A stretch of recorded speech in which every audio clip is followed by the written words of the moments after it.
In relation to my earlier post about Trello, I just thought I might give you a very quick overview of how it actually works. So once you've created your Trello account, you'll be faced with a dashboard. So this is how I'm using it at the moment to help me manage my information. And as you can see, I'm actually using it to help me keep track of my team of mentors, but also the Apex submissions, which are our accredited program as they actually come in.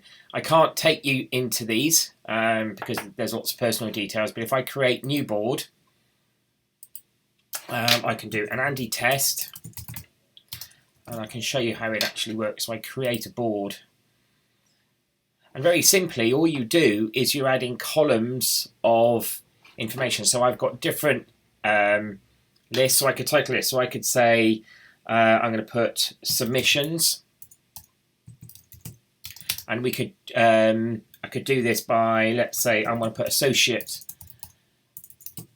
submissions in. So I click add list, and then I could do put submissions, and that could be fellow, and add list. So now you've created these lists, and you can create as many as you like. I click a card, and so I could say here, well, what I can do here is add information for Joe blogs, and click add.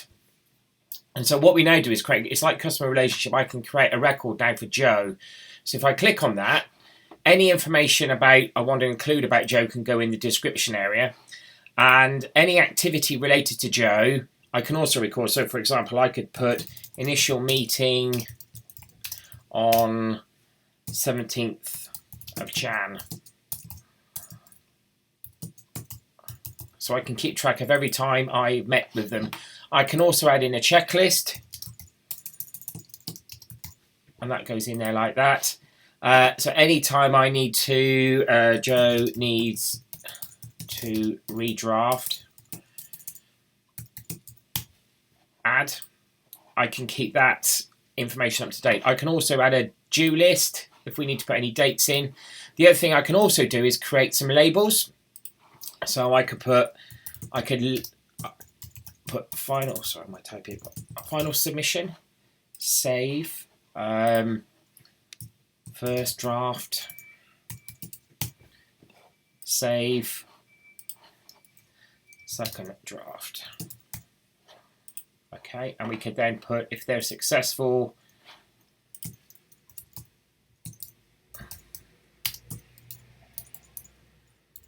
successful submission.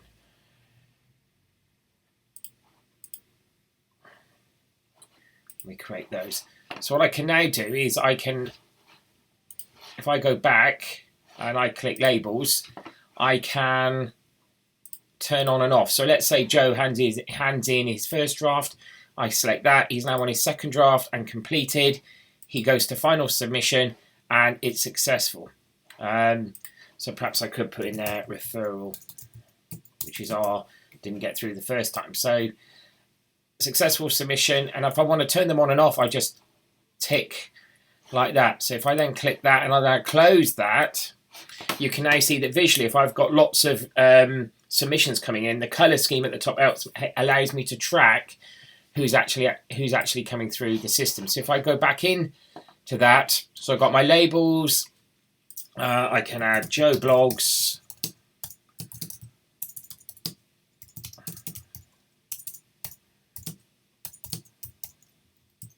and School of Technology, and you can add in any details in there, so it does become quite a personal overview of that individual person that you're actually supporting. So I can close that, and then that takes me down. So we can repeat that exercise for different schemes. Now, what I can also do is I can actually make an attachment. So I can in here drop in any file. So if let's see if I can find a quick file off my desktop. So if I go to my desktop, I can just drop in, let's say one of these documents is, let's do that one just to say choose. Okay, so if somebody had submitted some work, that could be saved. What you could also then do is provide commentary on that, and whatever you then send back to the colleague, can also be recorded there as well. So it creates a running commentary or record of the work that's been passed between a mentor and somebody submitting their fellowship claim. So it acts as a central point for any information and any correspondence between the two. So at any point you can always track where you are in the submission cycle.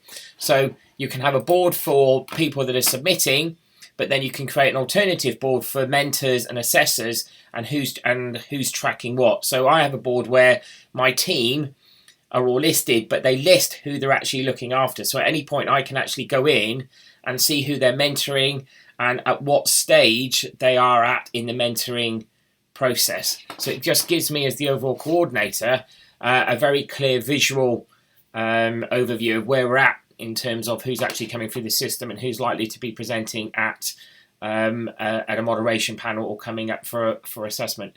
But it works really well. It's really easy to use. It's free. There are certain power-ups, but for what we actually need, it works really well. And then my program coordinator helps me with behind-the-scenes databases. But this is just for me as the coordinator, help keep track of all the information that's actually coming in. It's well worth a look, and it's really intuitive and easy to use and get started on. Okay, so hopefully you find that useful. It's a bit of a rough and ready overview, but I just thought it might be helpful to get started. If anybody would like to know more, please contact me directly, and I'd love to talk to you about it.